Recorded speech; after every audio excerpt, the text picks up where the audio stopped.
Hello, everybody.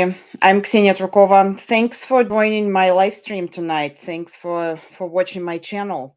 And tonight we're going to talk about the tragic event happened in Moscow on Friday. And we will try to analyze those events, the terroristic attack that happened in the concert hall. I actually lived not far from that concert hall, not like next to that building, but very close in the same district. And I have relatives. I still have relatives in Moscow who live nearby. They are safe. Everything is okay with them, but still, it's very disturbing, as you can guess. And we will try to analyze what happened. And first of all, I will tell you just what I know about what happened, and we will try to look at the potential consequences, at the potential outcomes from that event.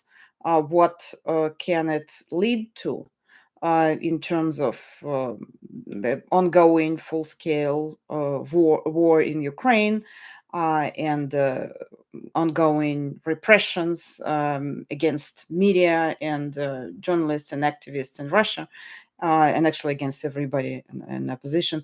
So we will try to analyze that event. Don't hesitate to reach out through the chat, to write your messages and to ask questions. I will try to look at the chat and to answer all your questions. Of course, if I know how to answer, if I know the answer, I don't like pretending like I know something when I don't know. So I will answer only those questions that I in my field of expertise. And of course, I need to tell you that I don't know everything, of course, about what happened. There is a lot of information, and my goal today in this live stream not to give you all possible information about that event. I know, but try to analyze it and to look at it from different angles, and especially from maybe some historical angle, because I will talk about what happened as a person who used to live in Moscow and who used to work in Moscow as a journalist for the number of TV channels and radio stations. And I actually was covering the terrorist attacks, the major terrorist attacks in Moscow happened in 2002 when there was a terrorist attack on the theater center in Moscow. You remember when they took the hostages and 130 people died. And I was a journalist during the terrorist attack in Beslan when a lot of kids were killed and, a lot of hostages were held in the school, and the Kremlin was hiding the information about that event. And it's very important to talk about how the Kremlin and Kremlin media, pro-Kremlin media, propaganda media in Russia, they were covering all those terroristic attacks because the approach is actually the same. They're hiding the number of victims. They're not telling the truth, and the scenario is pretty much the same. And I will also talk about the early terrorist attacks in Moscow happened in 1999 and in 2000 when Putin just came to the power, and he reinforced the Second Chechen War, and he used those explosion of the apartment buildings in Moscow as a pretext to strengthen the military operation in Chechnya. And then after Beslan, after the terrorist attack in Beslan, the repressions, the new era of restrictions, not repressions yet, but restrictions in Russia started. And I will talk about that as well. So we see the certain pattern, we see the certain logic of Kremlin and Russian politicians. So I will talk about all that. And by the way, it's an interesting thing that I mentioned 1999. You probably think that I was too young that time. I was only 19. Yes, but the interesting thing that is that I at that year I started my internship. I was not even a journalist. I was not employed at any TV channel, but I just started my internship. And the thing is that I started it right at the day of one of the explosions of the apartment buildings, because I came to the TV channel where I had an internship and I didn't have a pass to get in the building. So I called from downstairs and said, "Hi, I'm Ksenia. I'm an intern, and I came just for my intern shift." And they were quite angry at me because they said, "Ksenia, do I understand what kind of day it is? There was a terroristic attack, and we're super busy. Maybe you just should go home." And I said, "Actually, that's why I came, because I want to help you." And they let me in, and I got an assignment that day, so I was collecting some information, and so I remember those things very well. And actually, I have a lot to tell, and to make some parallels and analogies between what was happening those days and what happened today. So let's briefly talk about facts we know, and then I will tell you some historical background. So just before the start of a performance at the Crocus City Hall concert, it's a very popular concert hall in Moscow. It's actually it's in Moscow, but it's in the like outskirts, and at least five armed men. So there are different numbers from 3 to 5. We don't know for sure. In camouflage, they entered the building and they opened fire on the crowd. There are a lot of videos. You can find them. And then an expanding fire has led to the collapse of the building's roof. The death toll, at least 40 people are confirmed dead, but I need to tell you that 40 people, it's an official number.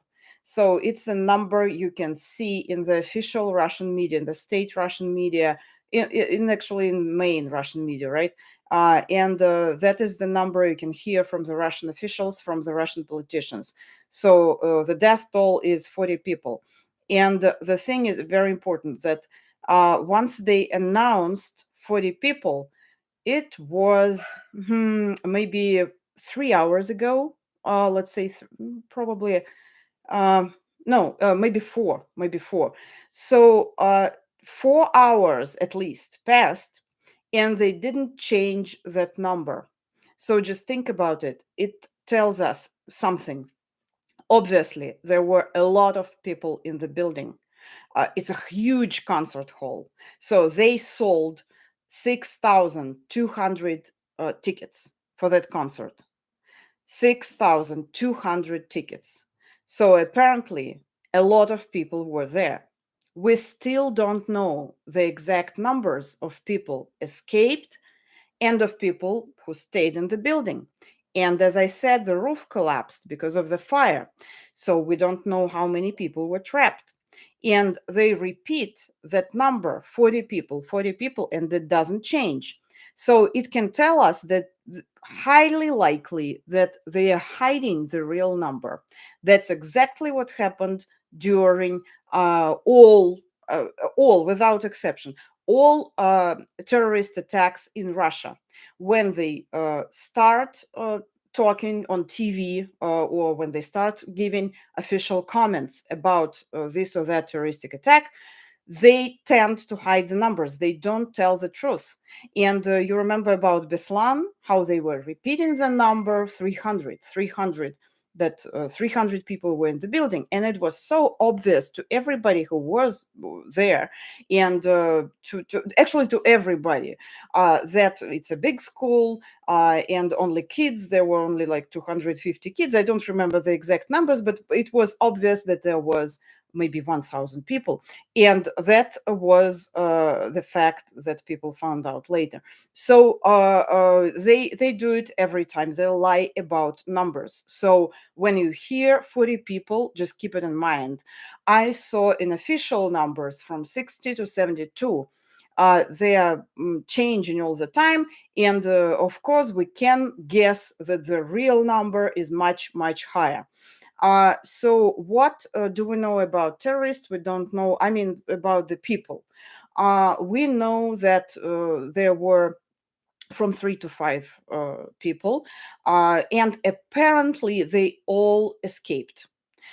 Because there is no report of detaining them. They detained some people here and there, but apparently, from all the information we know, we can come to the conclusion that they probably they escaped. They had a chance to escape. So we don't know for sure. There was a photo of supposed terrorists on a white car, but then nobody knows what happened.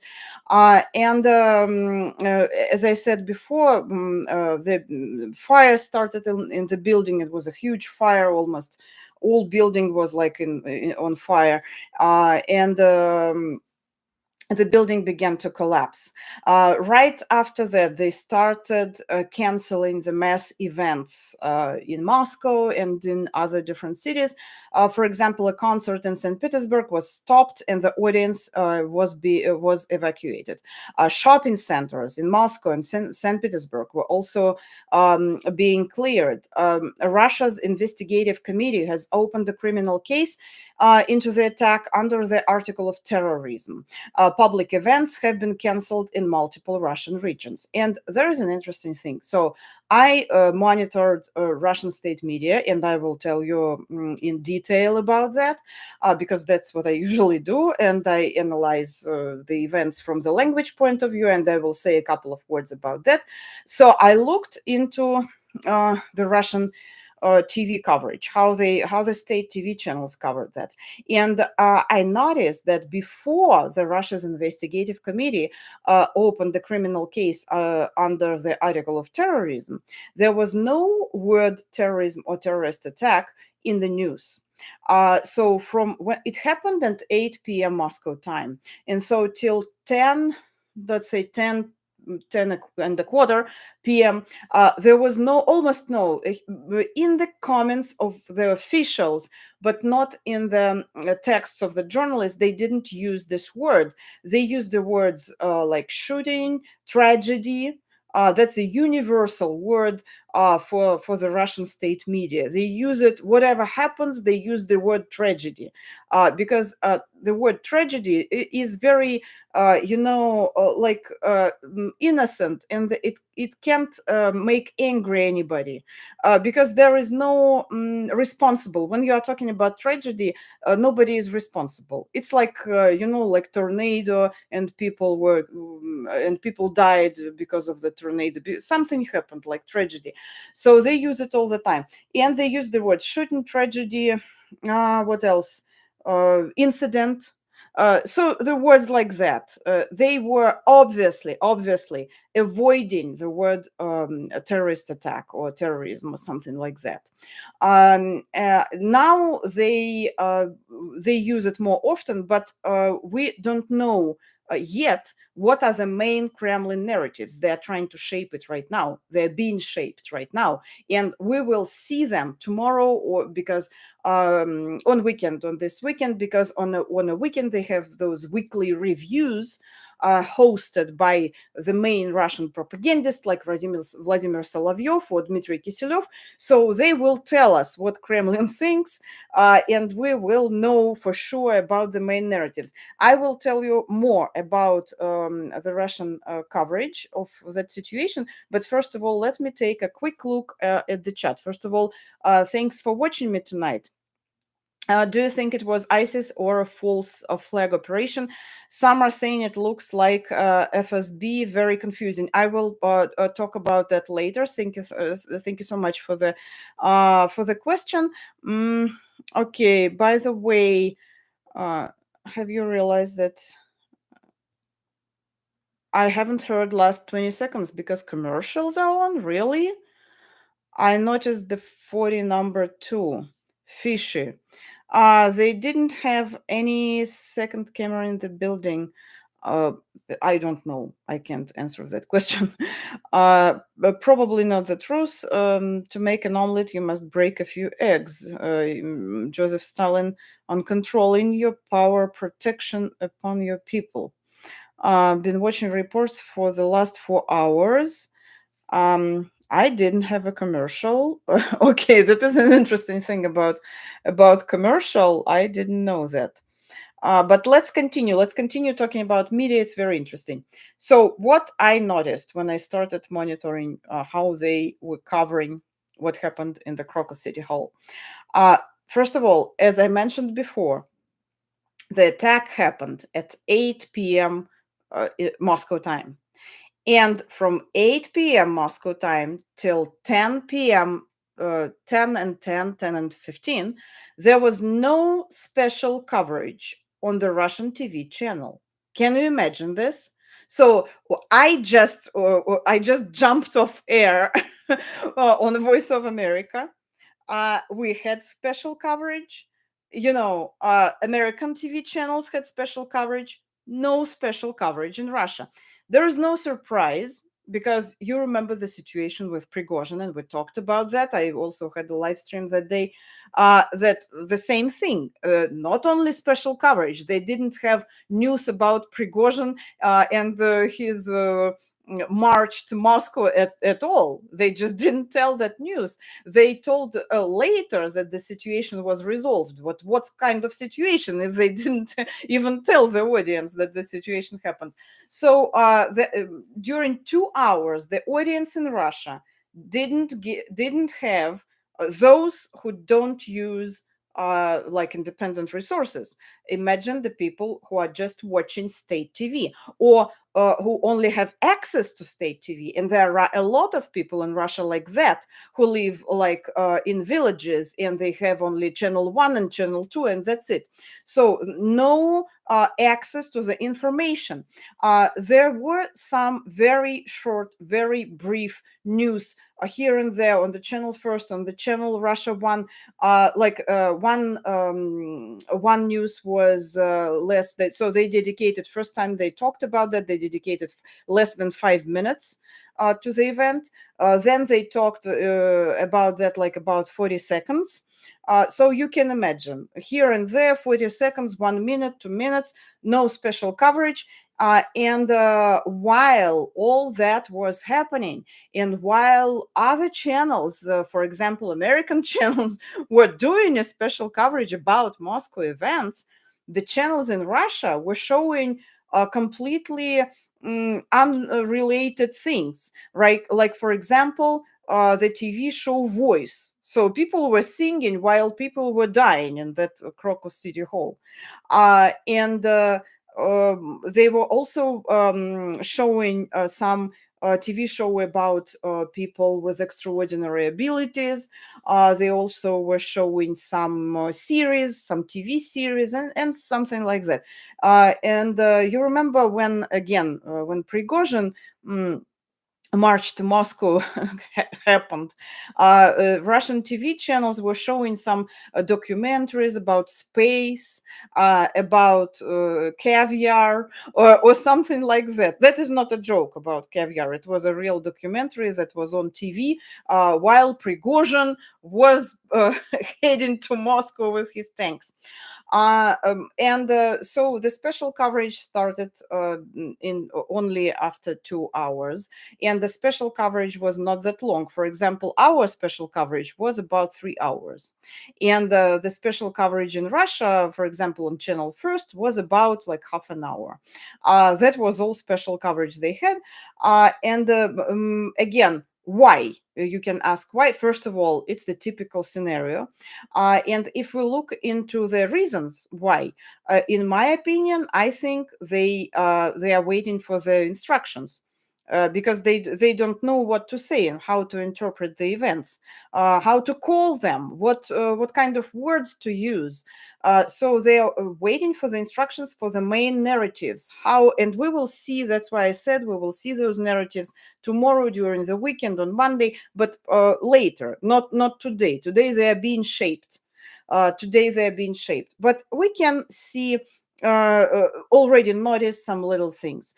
For example, I looked through the websites of the main Russian newspapers, for example, and I noticed that there were a lot of quotes of condolences. So they there were a lot of news about condolences to the Russian people from the friendly countries. You know, Russia, it's an official division. They divide countries into friendly countries and unfriendly countries.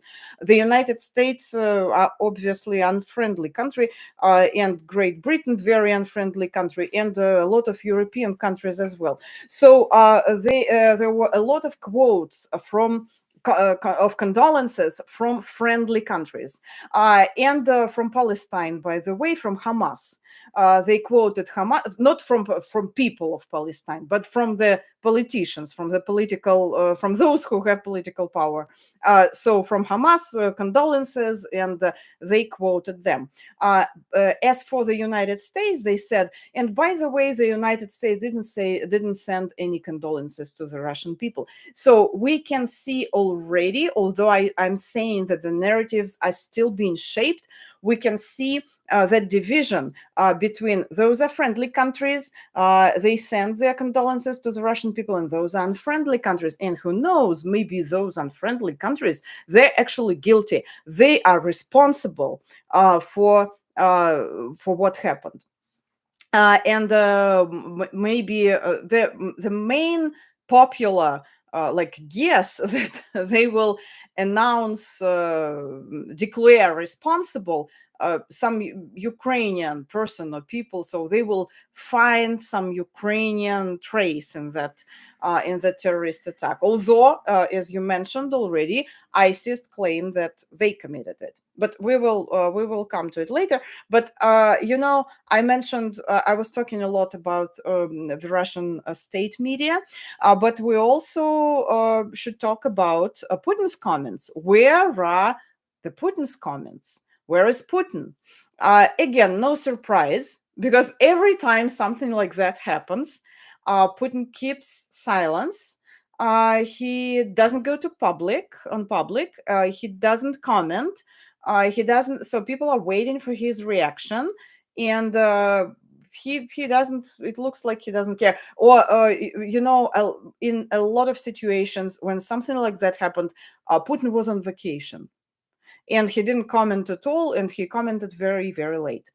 But the interesting and a little bit funny thing, although it's maybe inappropriate to talk about funny things today, but it's, let's say, absurd thing. The state Russian media, media news agencies, they announced the Putin address to the nation. They had announced it already, like Putin will address to the nation because of that terrorist attack, and he will say something. But then the Russian news agency RIA Novosti, one of the main news agencies in Russia, said it was a technical error. So there was no address to the nation. They post, we apologize, it was a technical error on our side. There won't be any address to the nation. Uh, so I can guess that it's one of the euphemisms Russian political establishment and Russian state media use, technical error. But what really happened might be that Putin just changed his mind. He wanted to say something, but then he decided to wait. What does it mean? I don't know, but we will see. He will obviously say something. he will obviously say something, but what exactly we don't know. Maybe he had some initial ideas and he changed his mind, technical error happened, and he will think about it a little longer.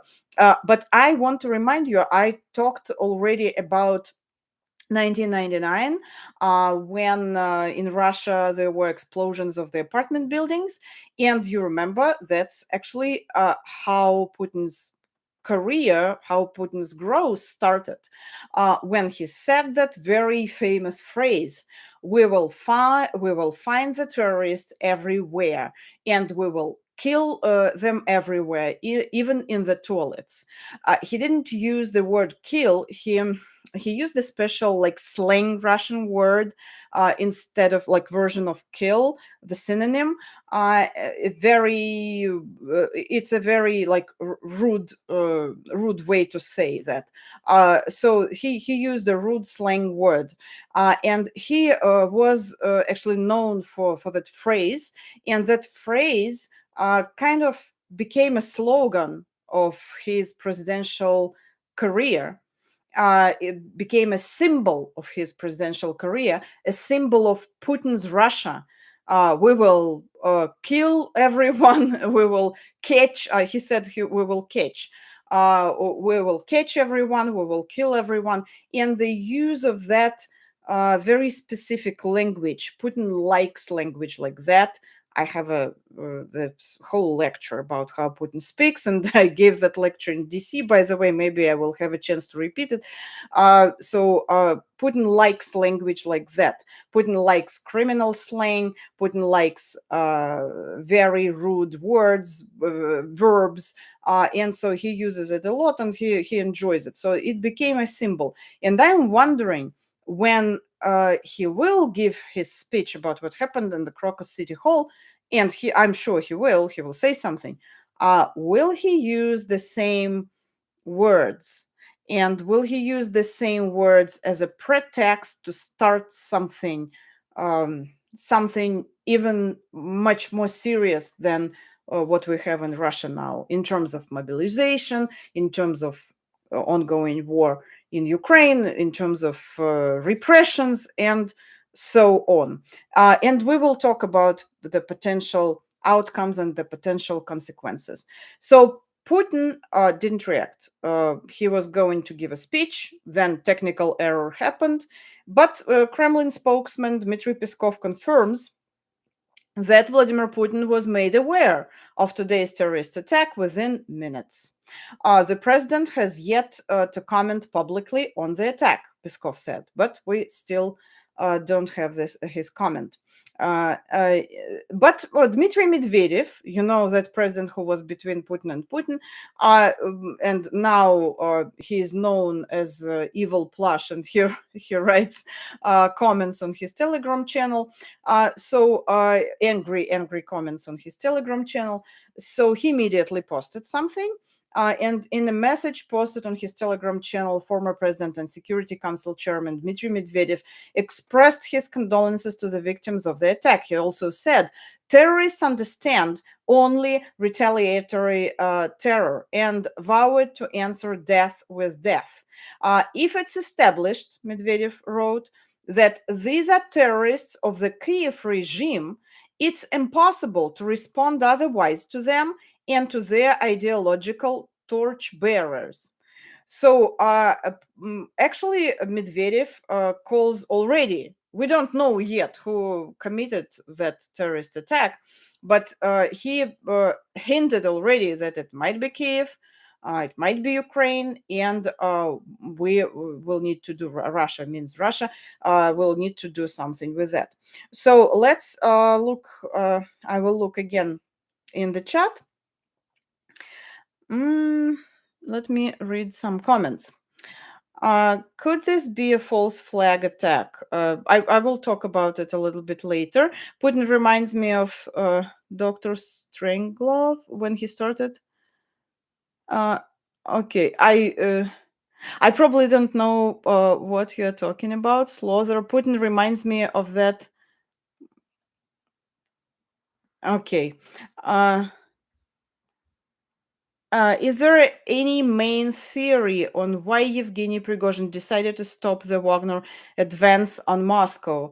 You can find my live stream on this channel, and you will find the answer to this question, because I made a number of videos about that, and I did a live stream, so you can find all the information there, because this is a live stream about something else.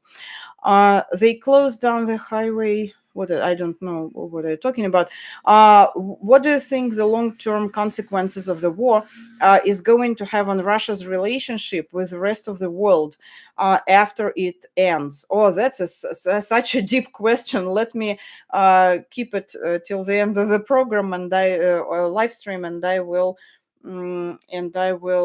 Try to answer it, but it's actually very difficult to answer. Okay, Americans would never do that. Next, Putin will announce total war mobilization. Probably that is one of the potential consequences, outcomes. I didn't have this. I wrote it already. I read it already. Okay, thank you so much.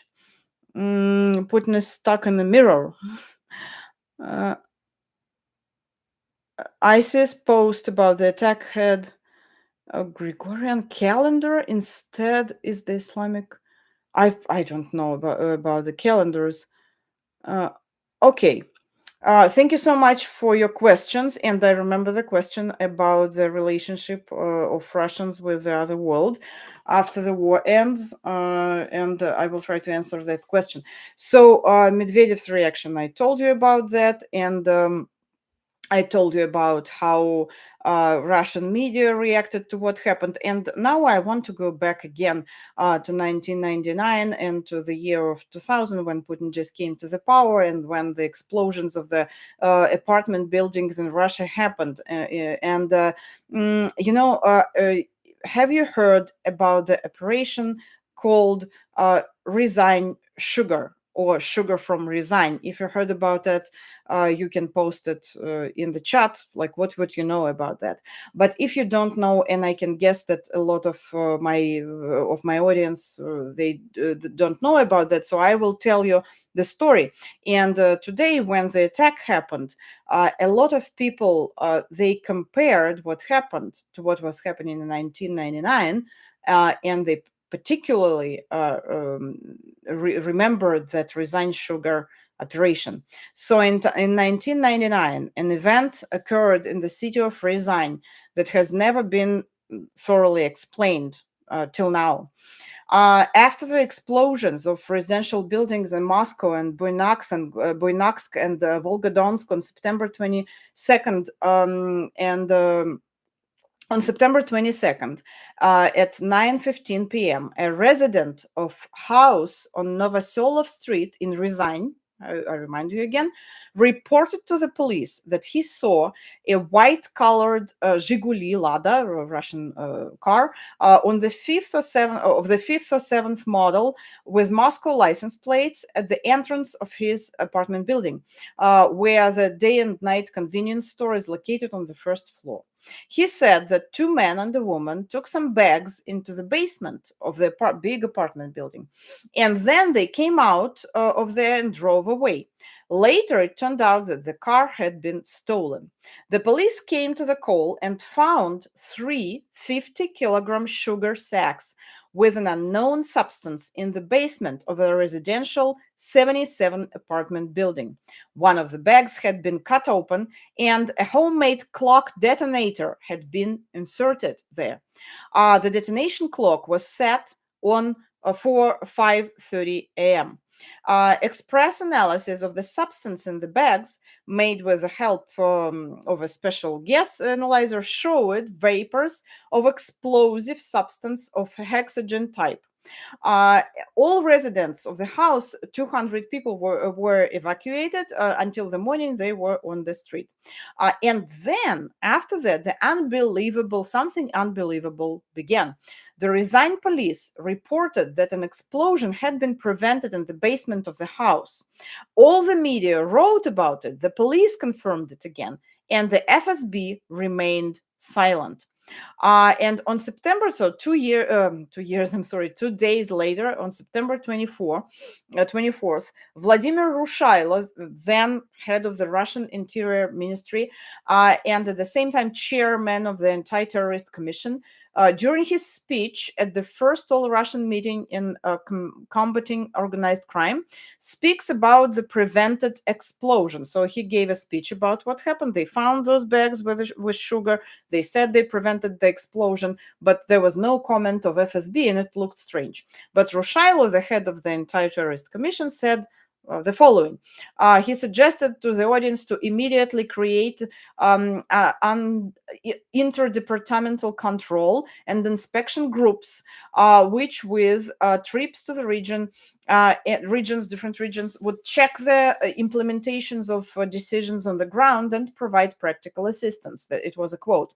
Such work is already underway in the Interior Ministry, Rushailo said, and there have been some progress. For example, the prevention of the explosion of a residential building in Ryazan.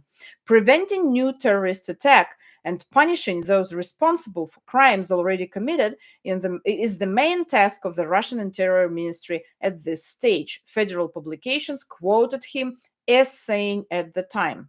And only at noon of September 24th, FSB Director Nikolai Patrushev, stated that what happened in Ryazan was actually a training exercise. So FSB came with their version. They said it was a training exercise, and the bags contained not the explosive substance, but just sugar. And this version was accepted by the authorities, by the Russian authorities, by the politicians, as the main one. So it was just sugar. Although the media said at the time that as part of the criminal case, the bags with the substance were sent to the FSB, and there they could easily have been replaced with sugar. So maybe that's what happened. There are many surprising things in that story. The FSB version was as follows. There were exercises in which no one, including the head of the Ministry of Internal Affairs of Russia, was aware of. So if it was a training exercise, why nobody knew about it?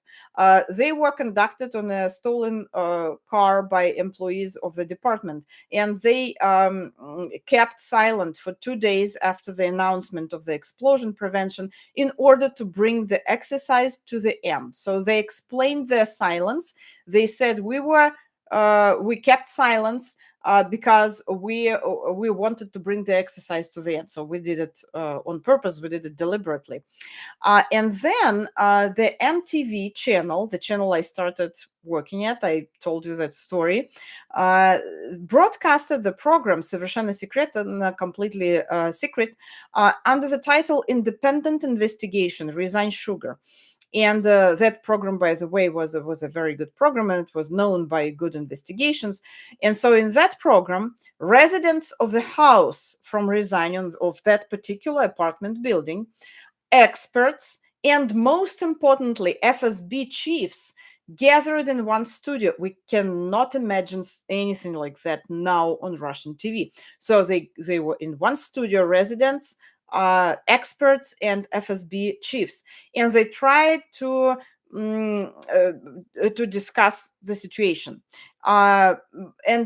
So today, as I said, it's impossible to imagine that people from FSB can come to TV program and answer to people's questions. But back then, 20 years ago, it was possible to see such a thing on TV. But the thing is that they didn't. So people from FSB, they didn't do a good job, convincing. They were not very convincing in their version of some kind of training exercise. So it was after this case, which was never actually fully resolved, that a version emerged that the bombings of houses in Moscow, Buynaksk, and Volgodonsk were carried out not by militants, but by FSB officers. So that's how that version appeared, on orders of the authorities in order to justify the continuation of the Chechen campaign.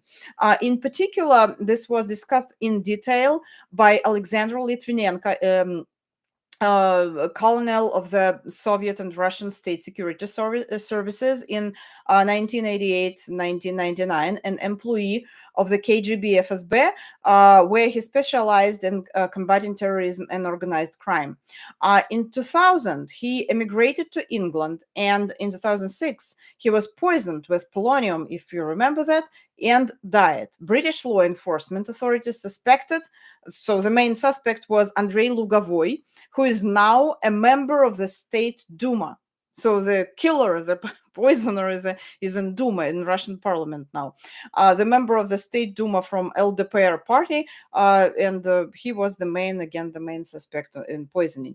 So now people are comparing this situation in Crocus City Hall with that situation with Resign Sugar. And I saw this expression, Resign Sugar, like it appeared on my Facebook thread like maybe 100 times tonight, because I was looking through the Facebook posts of my friends and some experts I know, and analysts and so on. So everybody was mentioning Resign Sugar. Why? Because people think that what happened, Putin might use it as a pretext for more restrictions, more repressions. It's hard to imagine like where to go. It's already came to the limit, because all the opposition politicians, they are killed, like Navalny and Nemtsov, or they're in prison, or they left Russia. So all independent media destroyed, killed, shut down, closed. So there is no independent media in Russia. People are scared. People are afraid of everything. People are reporting each other for whatever, for reading news about, for seeing dreams about Zelensky. You remember that story that someone wrote a post on Instagram that they saw a dream about Zelensky, and the person was detained. So people are scared of everything, the atmosphere of total fear in Russia. So where there is no, but apparently there is still some room for repressions. I don't know. And by the way, each time terrorist attack happens, Putin uses it as a pretext for further repressions. For example, very important point in the Russian history. In 2004, when Beslan happened, the terrorist attack in Beslan in school, right after that, Putin canceled the elections in the Russian regions. And that was kind of a point of no return in terms of everything related to the elections in Russia, because that decision was never canceled. He just decided to cancel the institutions of the institution of elections in the regions, in the Russian regions. So now he can just put governors there, here and there, in the Russian regions, in the different Russian regions, but people cannot vote for them, for the officials, for the politicians they would like to see. So each time something like that happens, Putin uses it as a pretext for the further restrictions and repressions. And that's something that might happen now. And you have already mentioned that it might be used as a pretext for the general mobilization.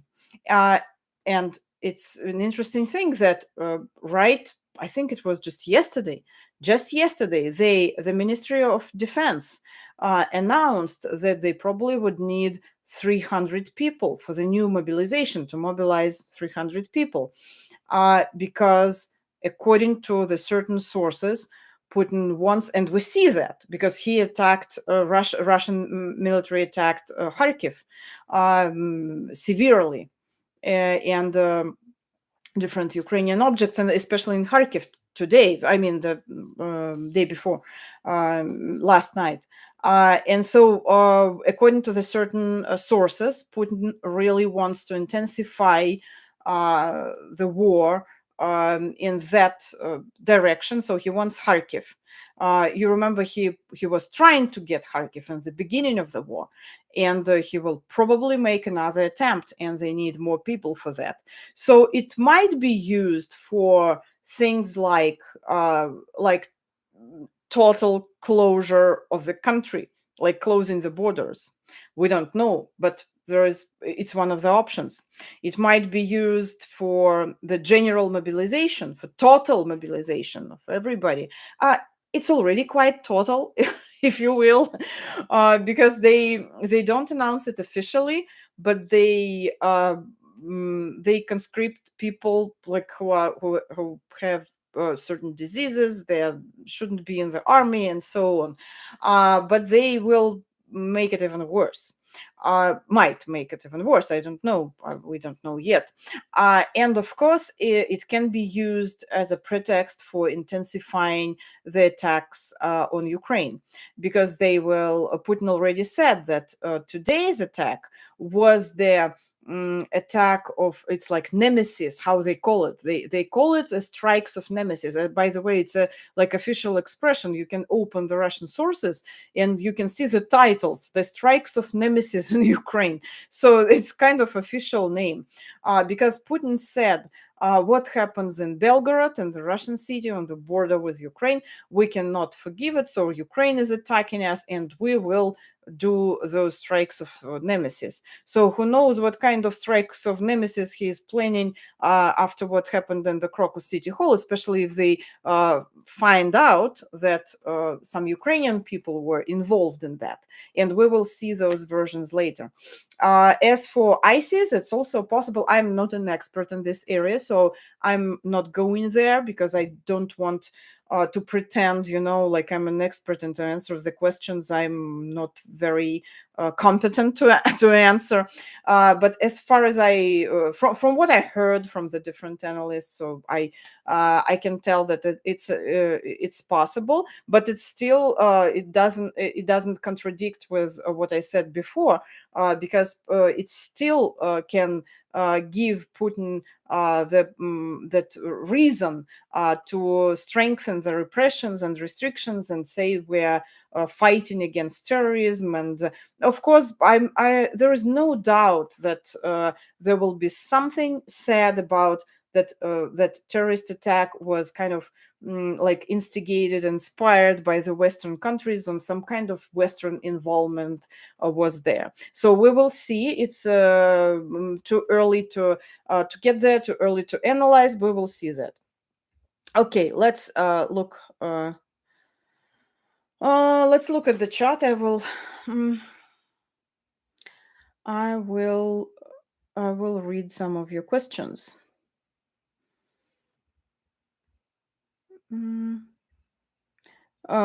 Ksenia, will you make some statements regarding Putin's message to the nation? It'll be this morning, possible in a few hours. I need to look. So while doing this live stream and talking to you guys, I didn't see the announcements. From what I know, I have already said that they announced the Putin's address to the nation, but then they canceled it, saying it was a technical error on their side.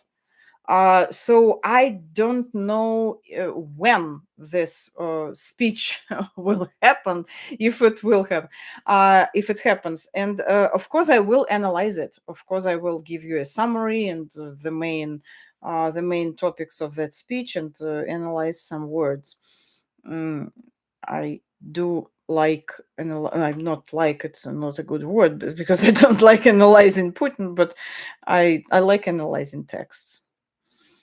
Are you an independent blogger? Yes, I'm an independent blogger. I'm not representing any news agency, any news outlet here, but I do work as a journalist, as a contractor. I'm not a government employee. I work as a contractor for VOA Russian service, for the Russian service of Voice of America. But here I am an independent blogger, and I'm not representing, again, any news outlet. Good night, Ksenia. I have been watching you for a relatively long time to keep A brief of events regarding the war and world politics. It was the beginning of the question, actually. Thanks for watching me. And you typed it in Russian as well. Thank you so much. Thank you so much. Okay.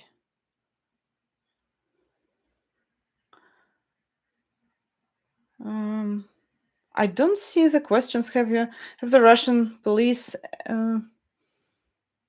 did they post a warning in Moscow when the attack started? To be honest, I don't know. I didn't see that warning.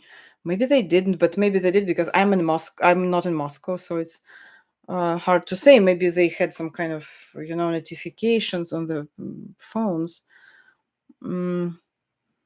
Was it about? It's a good question. Was it about an attack announced 2 days before it happened? Yes, apparently something like that was predicted by the United States because they issued a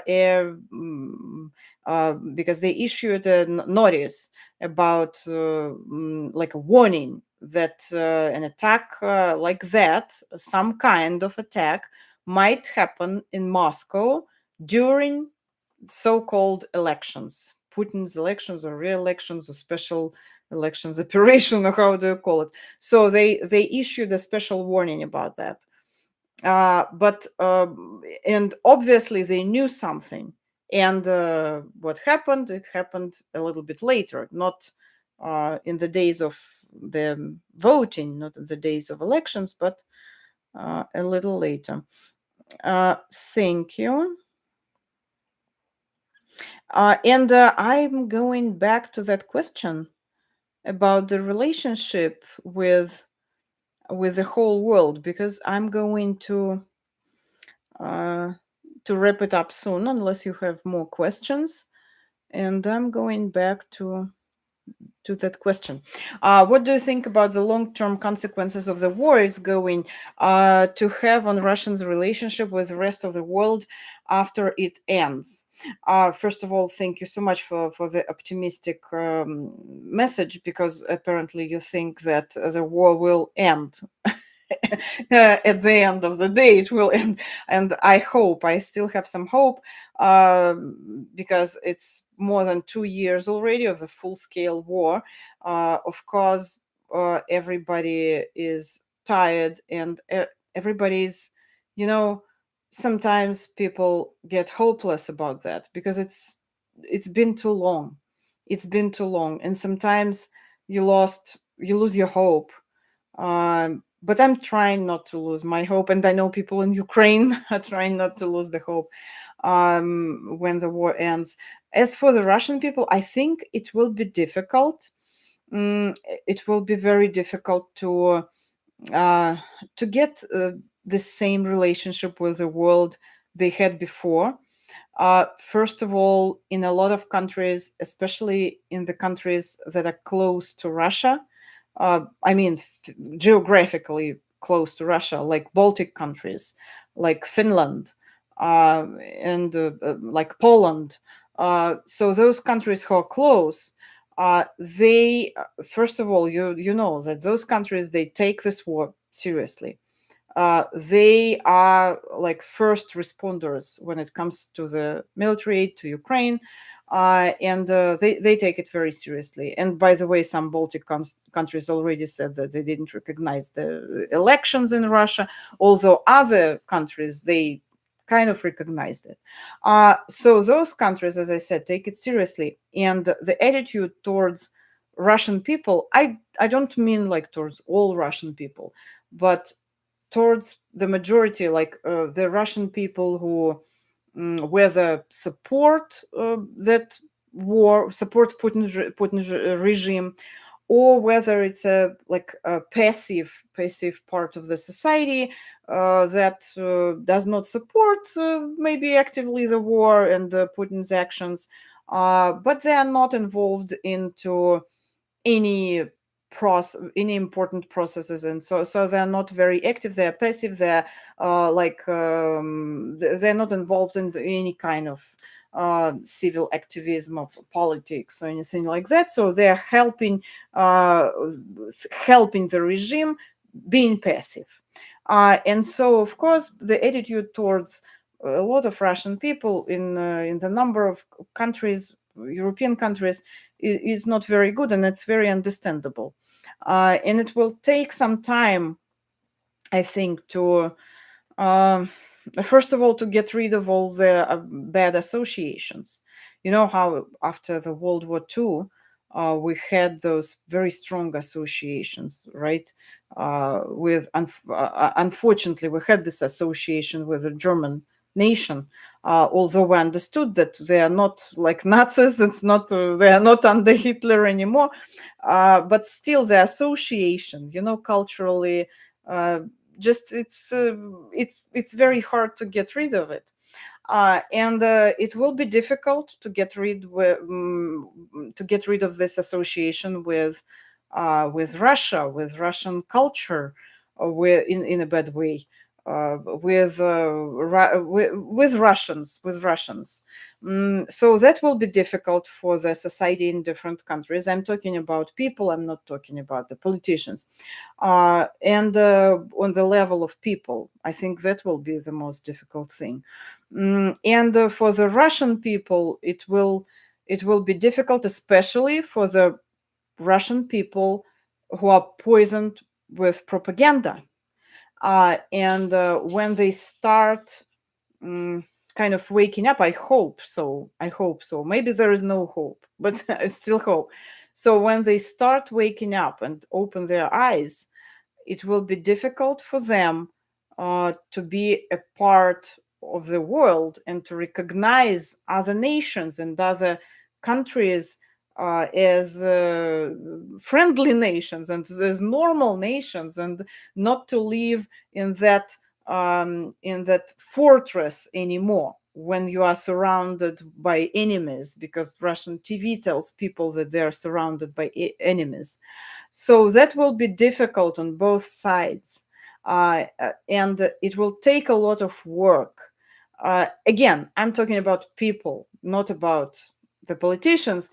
It will take a lot of mental uh, work. It will take a lot of empathy from both sides, actually, a lot of empathy, a lot of understanding. So it's not easy.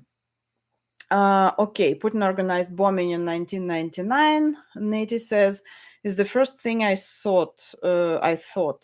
Yes, a lot of people thought about that.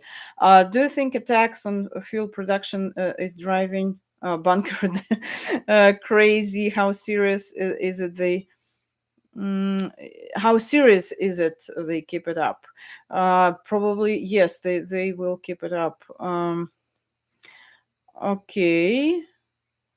Can you speculate on what the purpose of the attack was? I actually said a little bit about that. I talked a little bit about that. So I don't know who organized the attack, obviously. But if we talk about how Putin can use it, how can it be useful for Putin? I explained it. I have explained it already, because he can use it as a pretext for strengthening restrictions, repressions, closing the country, declaring total mobilization, and he can use it to put some fuel into propaganda, and to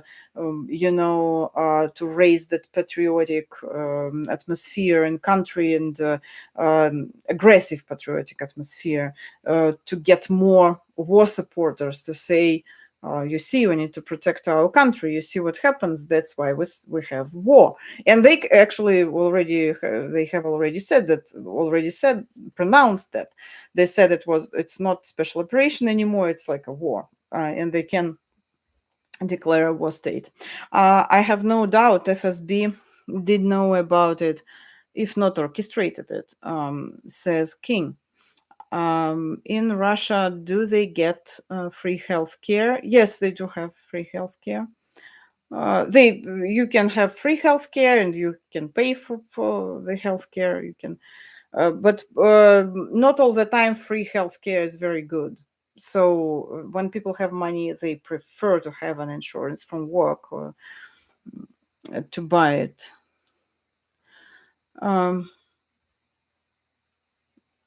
What does it have to do with the repressions in Russia and with Putin killing people? I wish we had free healthcare here. I wish too. I'm struggling with that as a lot of people who live here. Mm, okay. Thank you so much. Thank you so much, guys, for your questions. And I hope I answered almost all of them. Thank you. I need to wrap it up because I'm quiet. I'm pretty tired. I've been working all day, and I will be working a little bit tomorrow. So I need to work on new videos, and I need to wait for the Putin speech to analyze it for you. Thank you so much. Have a good night. Get some rest. Thank you. Have a good weekend. And again, thanks for watching me. Bye.